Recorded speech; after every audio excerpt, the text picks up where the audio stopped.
Hello, my name is Dr. George Mochocki, and welcome to Fin225, International Finance Management offered by Harper College. You're either taking me on an online class or a face-to-face class, and this is supplemental to our lectures, our discussion boards. Make sure, and your reading. Your reading is your first initial exposure. What you do, you get the book, whether it's electronic version or the hard copy of the book. Going through the Blackboard course management system underneath resources or this week's, print out my concept map, my mind map, which is in a PDF file. You have 2 pages, print it out, read the book. As you're reading, you're taking notes. Read it, take notes, speak it. The more senses you involve, the better probability, the better chance you have of taking it and retaining it into your long-term memory, especially if this is going to be your discipline, finance. If you go into management, any kind of management, you have to understand dollars, the financial aspect. That's why I have to take stats. That's why I have to take accounting. That's why I take corporate finance. Now you're taking international finance. There are very few businesses that aren't touched internationally. Either they buy their products overseas or they sell their products overseas, from small to large. We're looking at this chapters from the halfway point, I guess from chapter 12 going forward, from a micro perspective, from the macro, from the what do you call it, multinational corporation perspective, their view of how they're reacting as a parent. What we've learned from previous chapters, everything you're learning. I'm more interested that you understand the vocabulary, the concepts, the strategies that companies are doing. The math will come afterward. You're doing math problems for me. Remember, for your exams and everything else, there's just going to be conceptual ideas and strategical analysis of different scenarios and what would you do as a financial manager or a consultant recommending this. Okay? So you have all this. I keep on bringing this up at the beginning.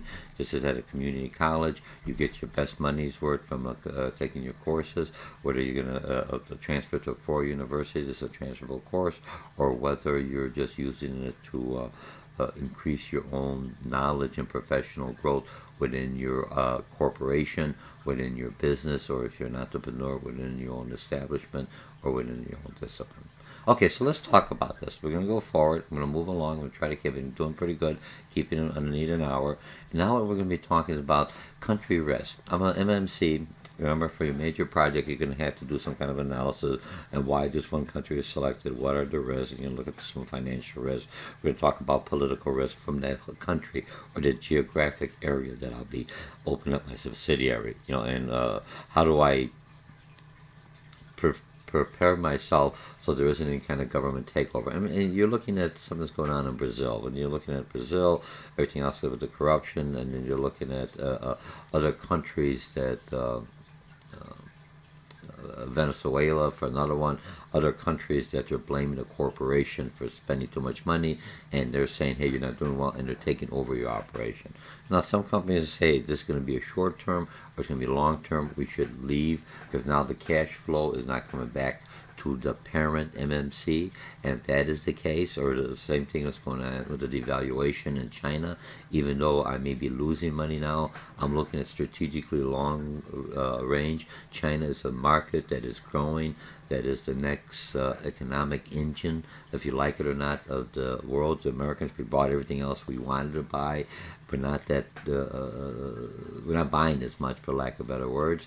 Whereas our population is growing, China's population is expanding.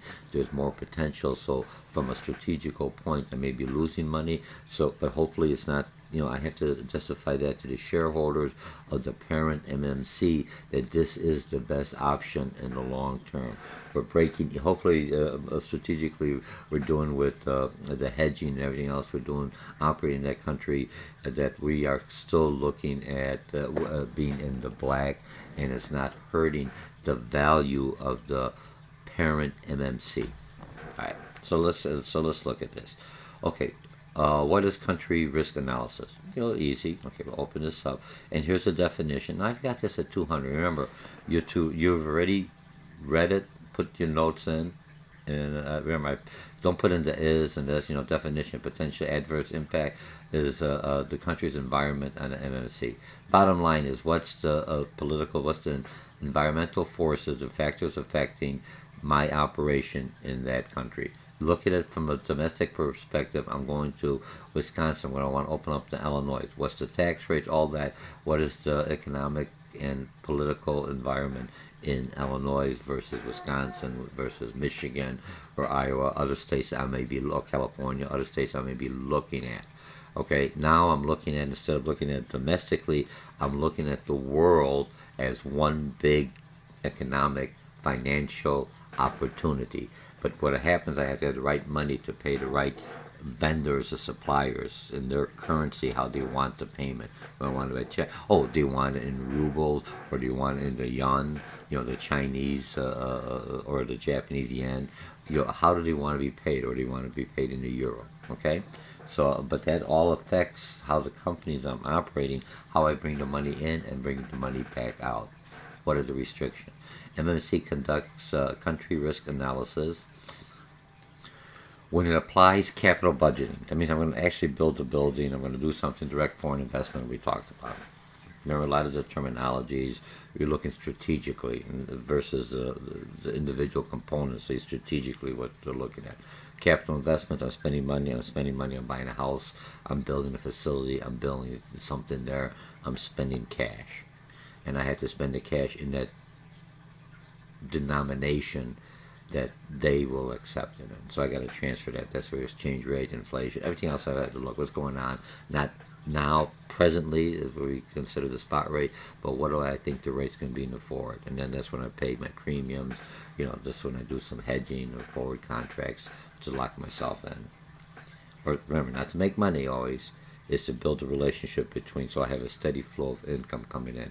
I don't have my highs and lows. It'd be like anything else. If you look at water pressure or electricity, you want to have the spikes also, right? Even though sometimes it may be nice to have a lot of light, but you want to be able to control it as a natural flow of cash in and out. In the right denominations at the right time. That is strategically planning that the chief financial officer, not only for the domestic market that you've learned in the corporate, same kind of planning you're doing, but now I'm doing international, and I have other factors that I may not control, or I may have limited information because of the secrecy of the government and transparencies. Okay, so we have that, so that takes care of. What are some political risk characteristics? Attitude of consumers in the host country, that's a risk. A tendency of residents to purchase only locally produced products. And I think Walmart had some issues like that going to some of the countries, and same thing in European, and I'll use this Germany for an example. German citizens in general, I'm not stereotyping, but just generalizing, will buy German products before they buy any foreign product, even if it's a higher cost, because they know it's helping their own economy, it's helping their own workforce, so they stand behind her. Americans on the other side, if it's on sale, 5 cents off, 2 cents off, I'm buying that one, unless there's some really different. That's where the value in the brand comes in here. When you take me for marketing classes, I do teach some marketing courses also. Okay, remember when you're doing anything in business administration, master in business or a doctor's in business administration, you have to know all aspects of the different disciplines: the management, the marketing, the finance. Is very heavy in finance. The accounting. I'm not an accountant. I have to understand how to read the reports and what are the numbers telling me. The different ratios that you've learned in accounting, and it transferred over into finance. Remember, finances. I get the numbers. How do I change the financial position, the financial health of the organization? And now I'm looking at another aspect, is because my market's out there, my customers are out there, going into international. Okay, so tendency of residents to buy locally. So how do I break in that? So if I start, and that's what so Americans, one way, a different strategy. If I'm going to the European Union, and even how do they distribute? We buy by bulk, by Costco's. That kind of a model doesn't work there because they have smaller. They're very environmentally conservative. So their refrigerators are smaller refrigerators. They just have for the next 2 days supply. They don't go for, like we buy for 6 months down the road, walk-in freezers. No, it's a different lifestyle, different process. So it's a different strategy I have to understand. But I have to overcome it. So I come in there, I adjust it, and I become a brand name. I either do an alliance or merger. And that's what we're talking about when we're looking at some kind of a relationship with a different company, so we don't have the full control of the process because I have a partner involved. Okay, actions of the host countries might impose pollution control. Saying, oh, the U.S., I'm building coal. All of a sudden, here, it's going up. That looks bad, but it looks good for the nuclear side because now it's clean energy. Forget the risk. It meets all the pollution environment. Even though this may pollute, but it doesn't have the same safety impact if there is a catastrophe at the coal fire plant versus a nuclear. Look, I used to work for combat.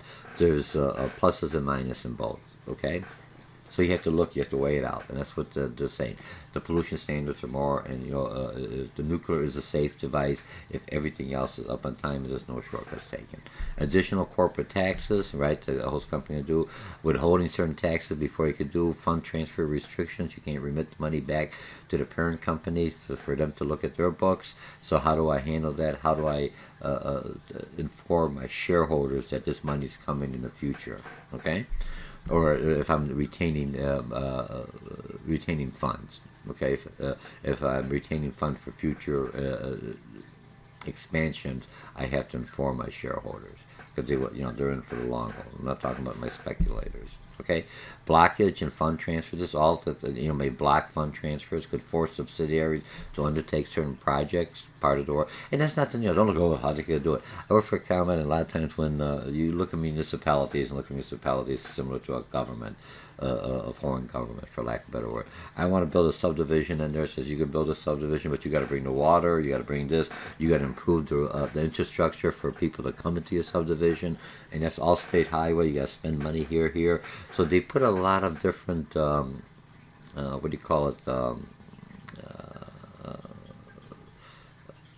projects attached to me to opening up there. What do I got to hire the constituents? We got to train for pay that. But that's part of doing business. I'm looking at the long haul. This is part of my yield.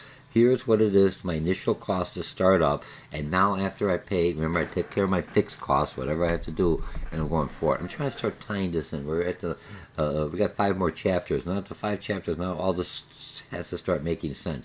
Why is going on? Why do I hedge? Why do I look at forward contracts? Why do I'm so concerned about the spot rate? Why do I look at all this? Why do I? And a lot of this stuff you just look at the news. And remember, don't look at one news. Look at different kind of news, and look at news from the host countries in English versions, so you could kind of understand what's going on there. Okay, currencies in convertibility. Some governments may not allow home currencies to be exchanged into other currencies. The ruble used to be like that, so then you just barter so much for that, because the ruble wasn't exchangeable. So it is now, but at that, you figure between the Cold War and everything else, the ruble was not an exchangeable currency. Okay, war is another one. Conflicts with neighboring countries. You look at a lot of developments going in Saudi Arabia, but all around there, Iran and everything else, Yemen is having some conflicts. Do I want to start investing in there, or do I start slowly pulling my money out just in case something may happen?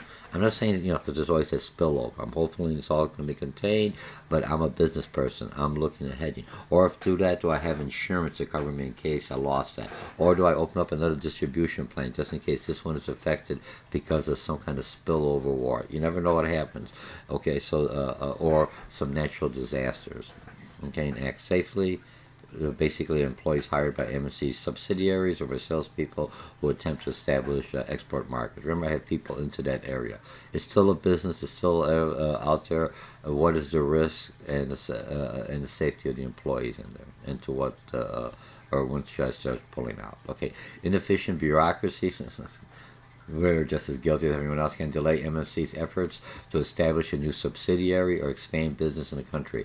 I'm expecting this to be up and running. The project is delayed. By delaying, it means other people are delayed. They have to make their schedule differently, and that could be a cost on it. Corruption. And I've got this in here. Corruption. Corruption can occur at the firm level, okay, or with government interaction. Sometimes there's corruptions because the people want to get in there and they figure they're paying bribes or anything else. And look at what's China. All these people that they were bribed, they're leaving the office. They're out of there or being arrested or whatever. And now that contact's there. So now the government's watching me. Try to do everything else fairly. You have the laws, the anti-corruption law on the book that a business person has to follow the laws of the U.S. even though if I'm operating outside of the U.S. It's not like I'm in Las Vegas to be Las Vegas. If I'm in Russia, there's a lot of corruption, it's paying them off. Nope, I can't do that. And how do I do that? I have to work with intermediaries or agents within that area that know the system and hopefully that they are ethical and meet my standards. Because if it doesn't happen, it hurts the brand name. Okay, so now we have corruption in all levels, and now this one here says has derived the corruption index from most industries. I have this site in here, and excuse me, I'm just gonna put this in here. I'm trying to put the sites in here so you have learning about Transparency International, and it's a kind of nice site. Read more, get involved, read more. Different research areas you could find, research true stories, and it just gives you some idea. Other than what you hear from the government telling you, other than what you hear from our government. Remember, every government, when you're looking at resources, whether it's a government or an agency, it has some bias in there. Your job as a financial researcher to understand the companies, the governments that you're operating in, and the people or that mentality of the workforce that you'll be hiring or pulling out is to understand them by looking from different sources, and that's how you generally have to look at it. And if you're in finance, you're doing that anyway, because look at, you have all these different factors you have to be considering. There's no theory that gives me the exact thing that's going to happen in the future. I don't have that future ball. I'm not a time traveler. Maybe they are. I don't have it yet. You know what I mean? So I know it's going to happen in the future, come back. So I'm taking a lot of risks. I'm making a lot of assumptions. But I'm doing also that with the intuitive, what's my gut feeling? I think this will pass, it'll go through. Sometimes it works, sometimes it doesn't. Hopefully the majority of the time, 70% of the time, that you are on target. And I want to be 100%. We all want to be 100%. But if a project has 70% I got information and 70% positive, I'll go. You start dropping down past that 70%, like 50%, 40%, higher risk, I want a higher return because I have a higher probability of a loss on that. Okay? And then here's the example. If I'm looking at this, here's the corruption, and you have this in your book, you can stop it. Corruption index for elected country, maximum rating 10. High ratings indicate low corruption. We're at 7. We're not the highest, we're not the lowest. Which is the lowest one? The lowest maximum rating. High ratings indicate low corruption. The highest, okay, so Russia is still very corrupt. Mexico, corrupt. China, would you believe that? It's at the low, and that could be also with the government and everything else. Like it's not as transparent as Czech Republic as we're up in here. France, Germany has more restrictions. So when I'm looking at the higher probability that the government, I don't have to pay bribes, that they'll follow by the rules and by the procedures. So there's a cause. Singapore, uncorrupt. Switzerland, right? That's why people will leave their money there for like that. Finland is the least corrupt. No one hit 110. That means all countries have some corruption involved in it. Let's not be naive. Human nature, what's in it for me? Okay? So the next one is financial risk. If I look at financial risk of a country, I'm looking at financial risk. Remember, if there's it's an inflation, or there's a depression, or a recession, people don't have disposable income to buy my product unless I'm selling a commodity that everyone needs. And even then, I'm scrutinized by the government by saying you have to have a ration or anything else in there. Remember, I've been through that. Economic growth is influenced by interest rates, exchange rates, and inflation. I'm bringing it up in here. Okay, now interest rates, and we've talked about the higher the interest rates tend to slow the growth and reduce the demand for the MMC products, depending on your product. But I'm a multinational, so it's slowing here. Where could I open up another market that I'm already have some exposure in there? I'm always trying to develop, or do I sell it off because it's not worth it? I know it's going. Let's just get rid of it and open up a whole new area to look at. Exchange rate. We talked about strong currency may reduce demand for the country's export. Okay, move this over a little bit here. If my head's usually right in here. I don't see it, so I just assume. Increase the volume of imports and can reduce production and national income. Okay, inflation can affect consumers' purchasing power. We've had different chapters on purchasing power parity. We had to be aware of that purchasing part of the equation when I'm coming in to open up my subsidiary.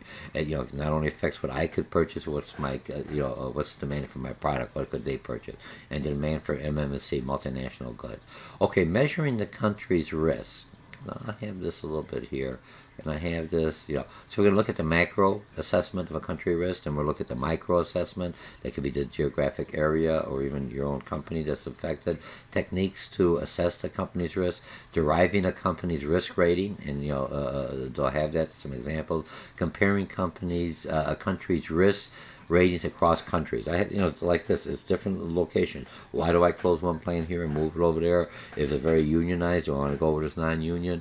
And I still want to be domestic because I want to still control, because there's a trend in the U.S. Buy American, help the economy. A lot of businesses say we could do it ourselves, bring the jobs back to America. That's the whole thing. That's the cost associated with American goods. The cost, higher quality. As China starts putting stuff in there, lead and everything else, the credibility of a lot of their food out there. You have a lot of Chinese won't even buy their own domestic product. They'll buy a foreign American product, figures because it has the control. The problem is some of the foreign American products are built in China. Now there's a cost associated. How do I make sure I want the lowest cost, but do I have all the factors with treating people fairly and ethically? Okay, so let's look at this macro assessment. I always like to give you a little quick overview on this. Remember, there's math formulas. Read the book. The book gives excellent example. Author does a great thing. The formulas we'll talk about, I skim them over because this is your summarization. We already discussed this, and now we're just going forward. As you notice, I'm not reading off a script. I kind of stay on the script to keep on here, but I try to get in that emotional, that like I'd be talking in the classroom. You know what I mean? So sometimes I mess up, sometimes I don't. It's no different than, if you'll be taking me for marketing, you'll be doing a PowerPoint video or a YouTube video as part of your presentation if it's an online or a face-to-face recording. If you're any class you're taking, you're doing some kind of presentation. All right? So, okay, macro assessment. Macro assessment of company risk that considers all variables that will affect the country's risk except those that are firm-related. Anything with the company, war, everything we talked about, everything else that is going on there, natural disaster that affects the country, and but that doesn't affect me indirectly right now. We're not talking about that. Okay, macro assessment of country risk involves assessments of a country as it relates to the MNC business. Now, how's that happening? It's just some kind of rules out there. Let's say they have pollution rules for the power plants. I'm not in the power industry; it doesn't affect me. But let's see if I'm in that industry selling scrubbers. Now that gives me a whole bigger demand. There's a demand because the company's going to say, "How can we offset this?" But I have to figure out financially how to reduce the cost. The more customers I get, the more power plant customers I get, the coal power plants utilizing this technology, I could minimize my costs. And again, the whole marketing competitors come in there. Okay, so now I'm looking at how it involves the country's factors, what's happening there affects my local MMC. Techniques assessing customers' risks. You got the checklist approach, real easy. That's why I start off with a check. Rating assigned to various factors, and I have a checklist. Delphi technique is you have different experts that all have the same question, and then they bring it in, they compile it, send it back out until they finally come up with what they consider a consensus, without any group discussions. They're individually, but there's somebody compiles it and reaffirms it back. There's different ways of doing it. This is just one that the author talked about that's utilized more in the finance. Qualitative, quantitative, not qualitative. Qualitative is people touching. Quantitative, numbers. Use some methods of regression analysis, and there's some examples in the book that's given. Inspection visits, meeting with government officials, business executives, consumers to clarify the risk. Is there a risk? You think this product, what do you think is going to happen? I just want to feel. I've got the numbers. I've got all the data that the government is supplying me, that the suppliers and everything else is trying to get me to open up my my operation there or spend more capital investments in that host countries. But I have to keep an open mind. Remember? They're trying to get me to buy the product, just like I'm trying to get you to sell my product, buy my product. They're trying to do the same thing in reverse. companies, governments are trying to bring me in. Combination of techniques. What you're going to find out, you got to use a combination of all these. There's no one real way, but and so some work better depending on what you're trying to find out versus the other. And that's something you do. And what do you feel comfortable with? Deriving a company's risk rating. Okay, I've got several exhibits. We got on here, factors, blockage fund, and they have certain weights, political risk, 80% to happen, overall risk rating, 20, financial risk rating, interest rate, 20%, determine overall rating. So I got my 100% when I come in there, overall rating, 80% here and 20% here. So it depends what the numbers, what I'm looking at, or what the rates that is acceptable for your operation within your subsidiary. Okay, now and this will make sense when I walk in. I'm just showing you all of that. Now the other thing is brokers, funds, transfers, rating assigned by the company. So they're giving certain rating checklists. So I'm giving certain ratings. What's important to me for that MMC? And, so this could be all happening. There's a number that assigns bureaucracy. What's the rating risk, financial risk, overall risk of the country? Determined, and the weight assigned to it. Okay, so now we have overall, so I'm just going real quickly. Look at this, stop the video, print it out, look at it, your book. Most of you, if you're looking at this and you're doing through your YouTube or Harper iTunes University, all my lectures are there, or other instructors that teach the class lectures. As long as you're a Harper student, you sign in the same way as you do into the Harper protocol, and there you can look at it. So if you're confused here, find another instructor, may give it the information a little bit easier. Or again, you have Investopedia. There's other sites that you go on there that gives you a basic general understanding. I try to incorporate in that to give it into a simplistic way, other than, but you have to still know the right vocabulary utilizing what other. When talking international financial market. Okay, an overall country risk rating used a checklist approach. Approach can be developed from separate ratings for political and financial. You always have the two, as you've seen here, and they've come up with the numbers, and then they put the score together to give an overall rating. Just like your GPA, look at it that way. I take different classes, but what's it weighted? Or if you take some classes, accounting, you could do well. You got 70%, but the final is weighted as 40%. No matter what you did on here, that 40% could bring you down. If you only a C, 40% will give you your F. It's weighted. It has to be 40% of the grade. That's where the weighted average comes in there, okay? So how do I do this when I'm looking at deriving company risk? The first approach is political risks are assigned values with some range. The second, these political, let me just make it a capital. Some people have been complaining, saying, I didn't know it was a new sentence, new thought. Okay, so I don't have to go political forces. So I'm going to go first, political factors, assign weights. That's all I have to do in some range.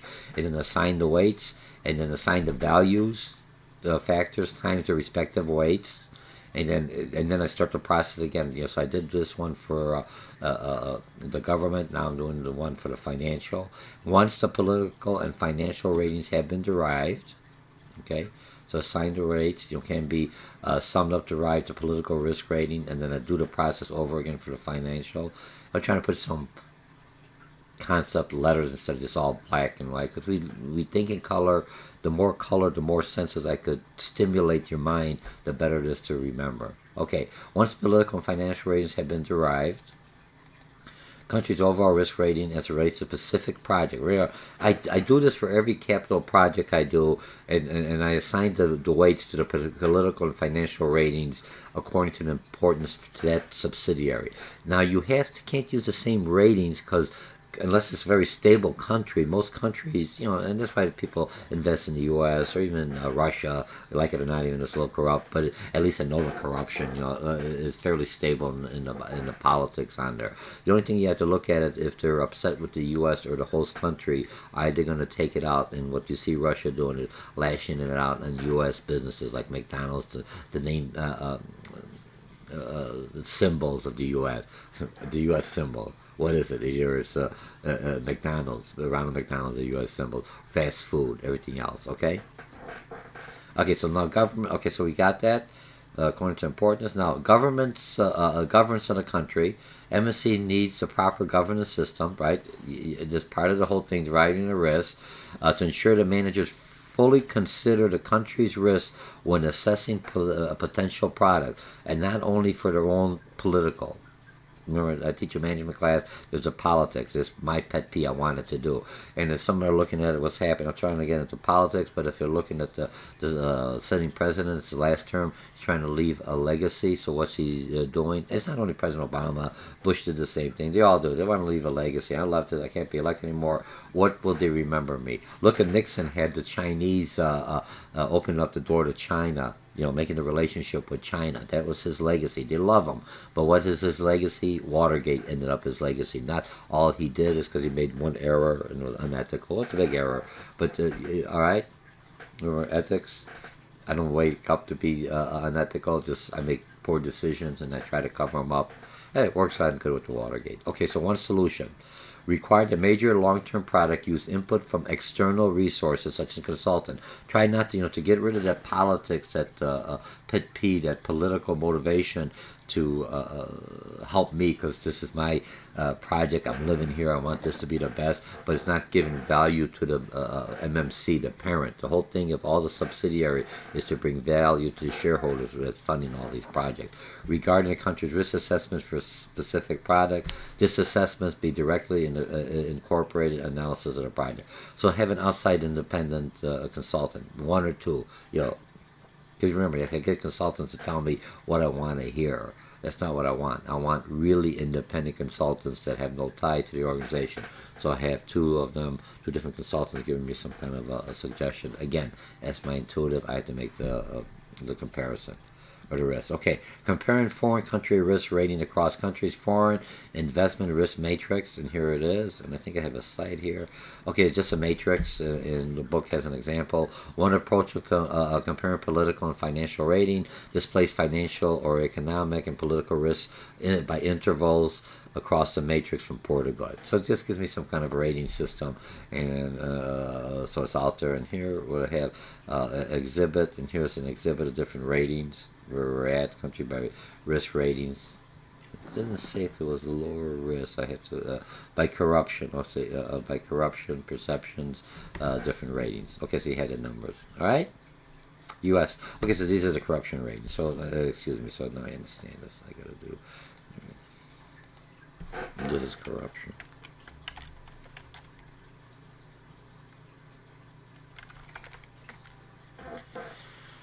Okay, and 2 hours. Okay, corruption rating. All right. So here we are. We're not too bad. Canada's a little more ethical than us. Mexico, all these, I'm not saying there's nothing wrong. It's just the government. I'm not saying the people are corrupt. It's the government interaction. There's a lot of more corruption, bribes going on. And usually see that in developing countries because people want to get that good life and improve their own quality of life. Human nature. Okay? All right. So we took care of that one. We're doing pretty good. A lot of this. We got a few more. And I'm still, oops, I better hurry up. Okay. Incorporating corporate country risks in capital budgeting. Okay, so now we're going back into the MMC's perspective. Adjustment of discount rate. Okay, lower rating implies higher risk. Okay,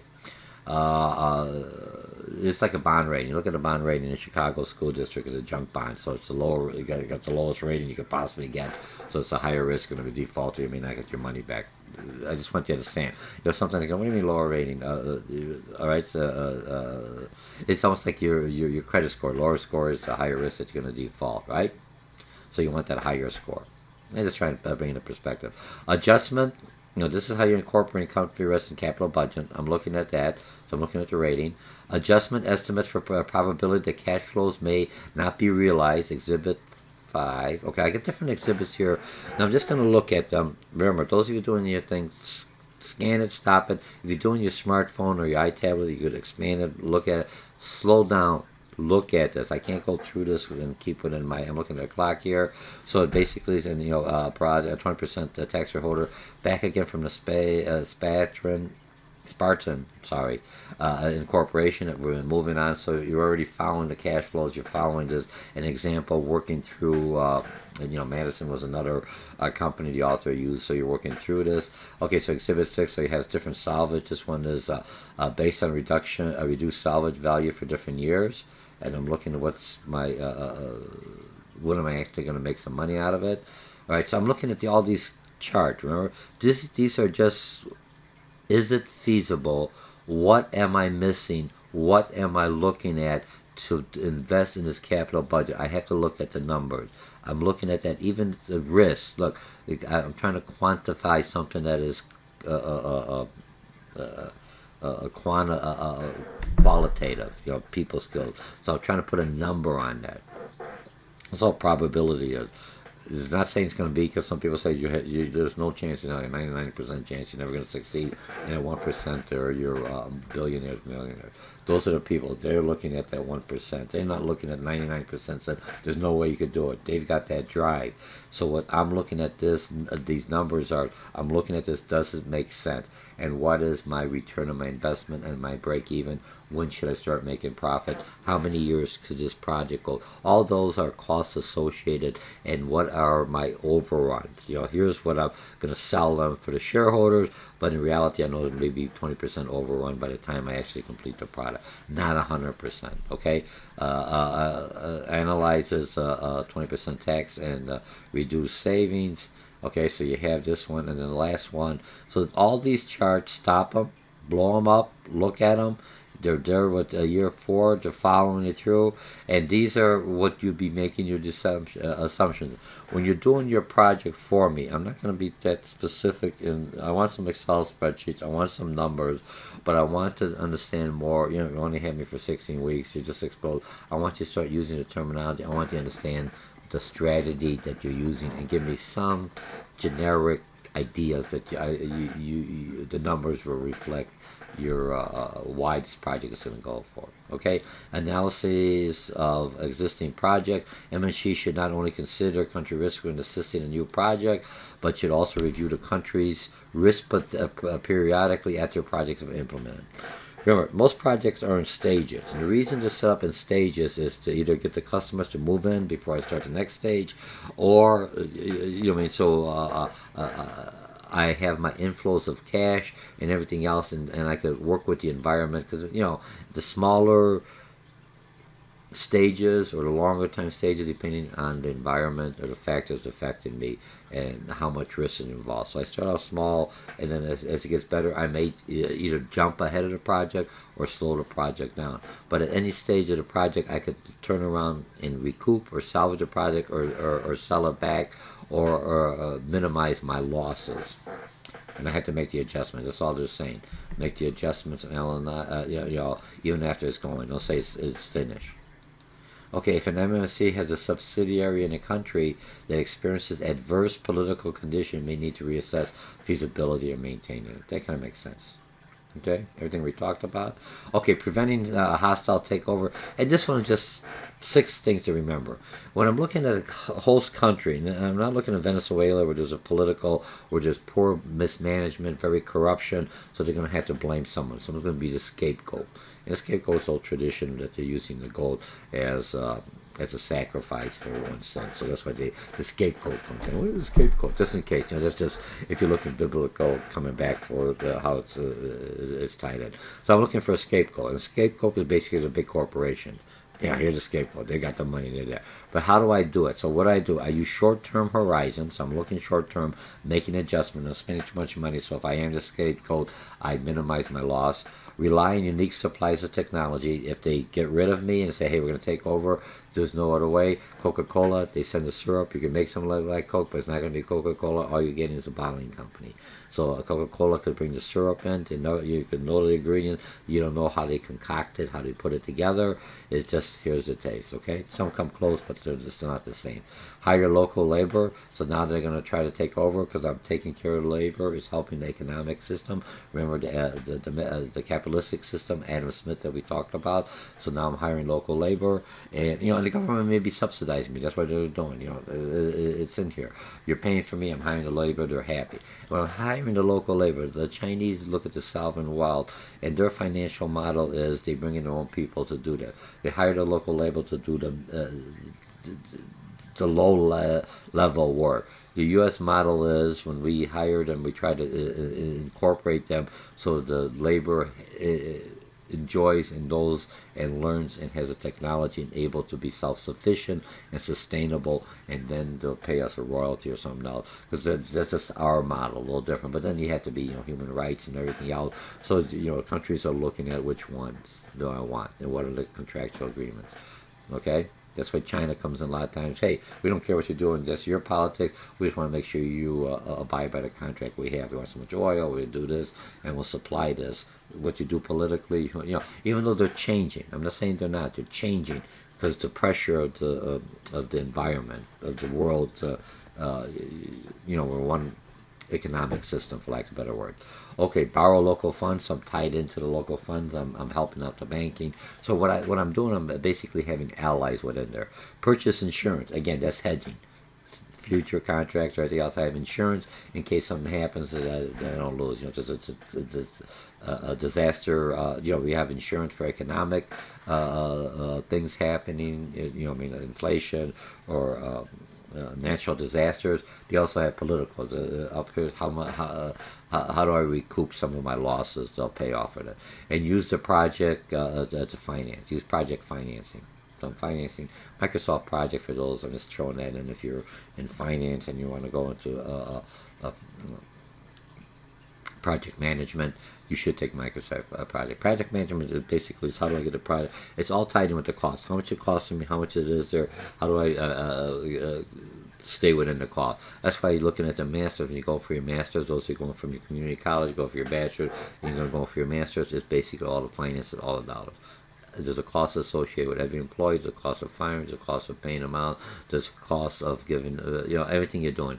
The same cost mentality is international. Just I have to understand the market a little different in that whole. Remember, you're not doing global. I'm not like the guru. I'm not a one world order government yet. Even though there's some conspiracy that may be coming, but it's not there yet. We're still tight in this. What they, So if I'm looking at it from, the different international treaties that I have on there, I'm looking at it from that perspective. Okay. All right, so let's look at the summary, and we're going to go into the summary. What did we summarize? We're finished with everything else. We cover these main topics here: characteristics to measure a country's political risk, financial risks. Use techniques you normally use. You find out it's a mixture. Overall measure of country risk essential on weighted average. We talked about that. And 5, once country risk is measured, alternative methods of measuring the risk.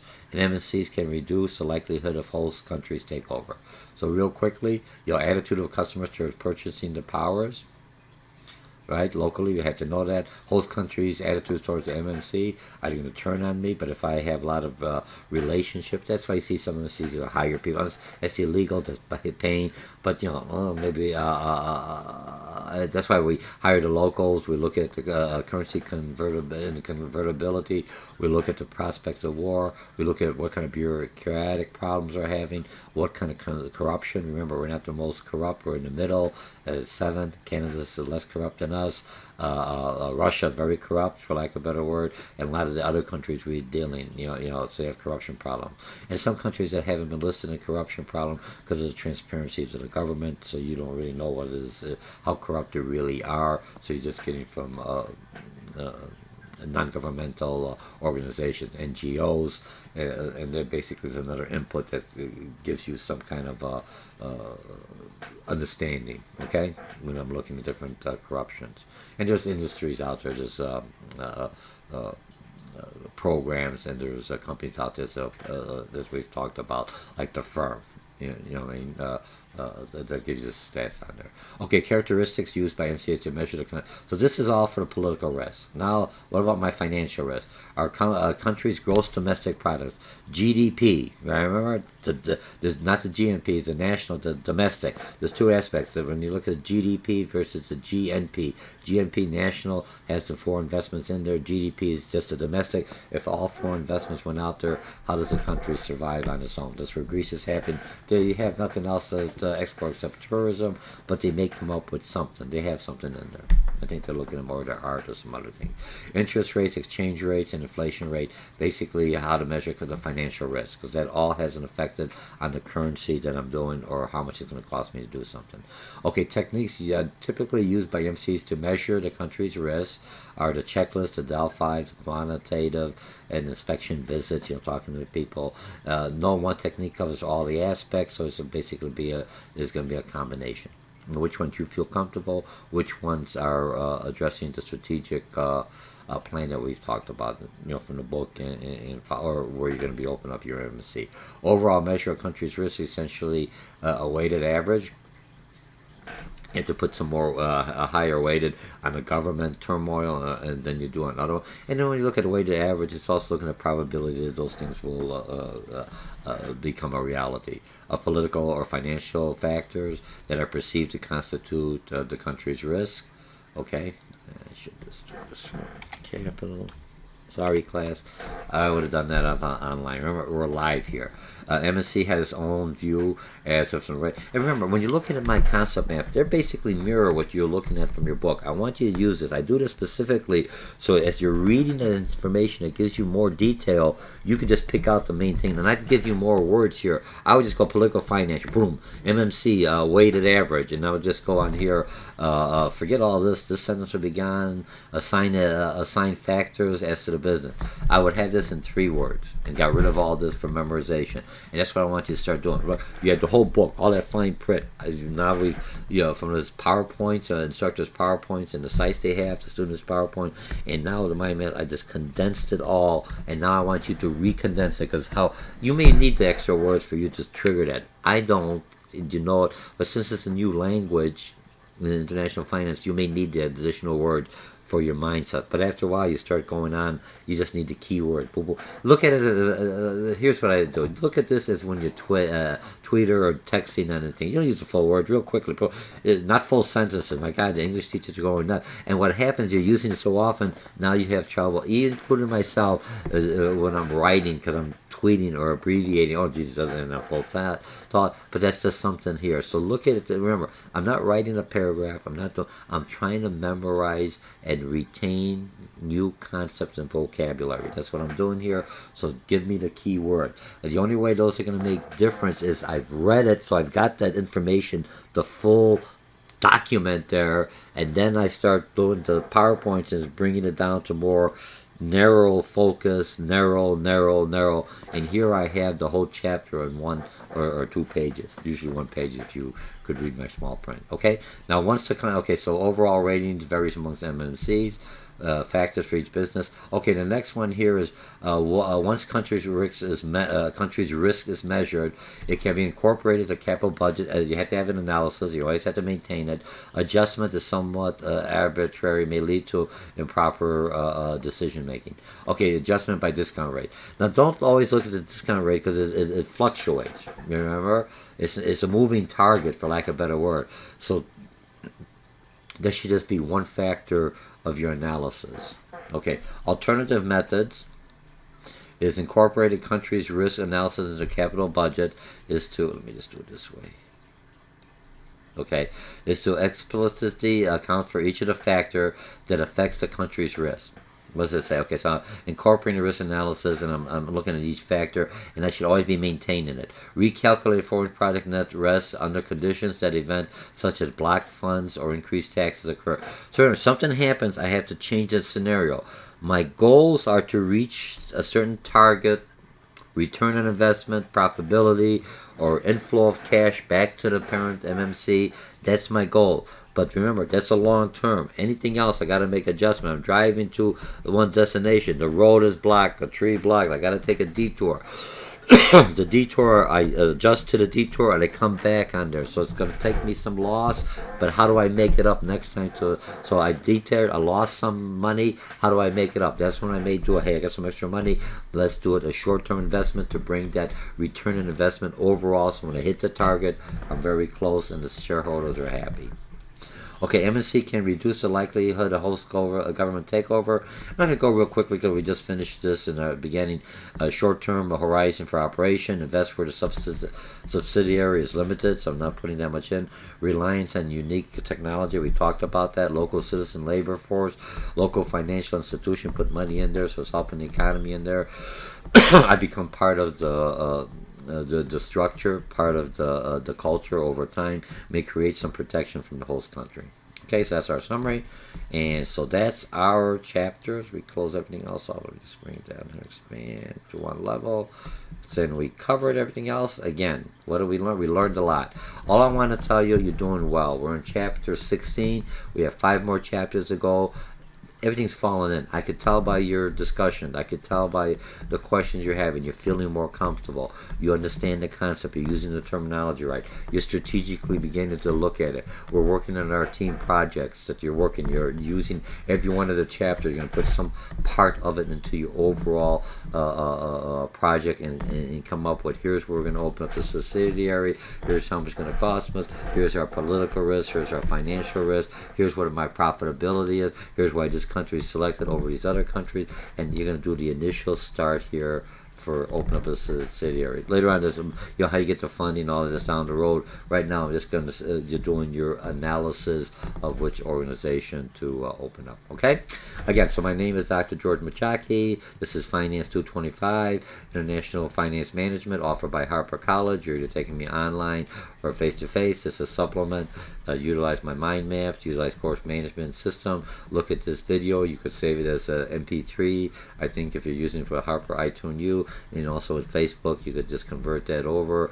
I mean Facebook, YouTube. I put that on there because some people have some trouble accessing into the college to Harper iTunes. They have everything against iTunes on loaded on their PCs. Okay, so I'm trying to find that balance as an instructor. I'm not one way or the other. Sign up for the course here. Ask for my name. That's how I pay off my student loans. I'm a contractor, adjunct lecturer for Harper College and also College Lake County in Illinois. Look me up. Ask me for my name. This way they'll remember, as a contractor, there's no work, no classes.